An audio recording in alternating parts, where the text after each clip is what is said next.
मिथुन राशीला दशमात सगळे ग्रह आलेले आहेत. कुठल्या ना कुठल्या कारणाने तिथे सर्व ग्रह तुम्हाला पॉझिटिव्ह रिझल्ट देणार, कारण लग्नेशही तिथेच आहे.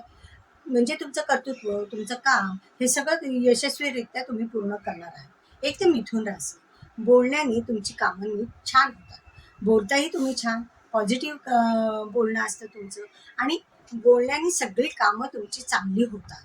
आणि इथे आता काय होणार आहे, मीन राशीमध्ये बुध आहे, शुक्र आहे, राहू आहे, शनी आहे, जवळजवळ 6 ग्रह तिथे आहेत.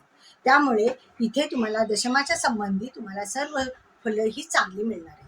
एक तर तुम्ही काम करणार, त्याच्यात अधिकार प्राप्त होतील, सगळ्या गोष्टी तुमच्या मनाप्रमाणे व्हायला लागतील.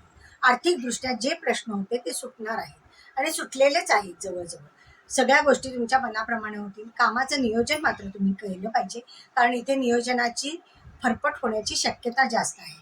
म्हणजे काय, तुम्ही स्वतःचं मन स्थिर ठेवा आणि नियोजनपूर्वक काम केल्यास तुम्हाला सगळी कामं व्यवस्थित होणार आहे.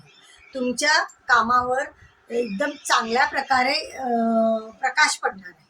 म्हणजे अधिकारही तुम्हाला प्राप्त होतील. नोकरीमध्ये तुमचं कामाचं उत्तम नियोजनपूर्वक केल्यामुळे काम उत्तम होणार आहे. तुम्हाला सहकार्यांचं सहकार्य मिळणार आहे, म्हणजे कामही सहजतेने पूर्ण होतील.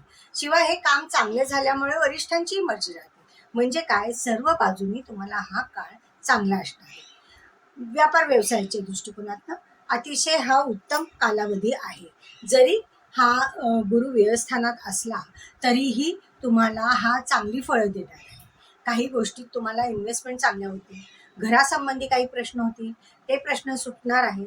काही तुम्हाला वारसा हक्काचे प्रश्न निर्माण झालेले आहेत, ते तुमच्या बोलण्यामुळे किंवा कम्युनिकेशनमुळे ते सुटण्याची शक्यता आहे. पॉझिटिव्हली तुम्ही ते कम्युनिकेशन करा, तुमच्या बाजूने निर्णय होतील. सर्व लोक तुमचे निर्णय हे मान्य करतील, कारण बोलणं तुम्ही व्यवस्थित ठेवल्यास ते सगळे प्रश्न सुटणार आहेत.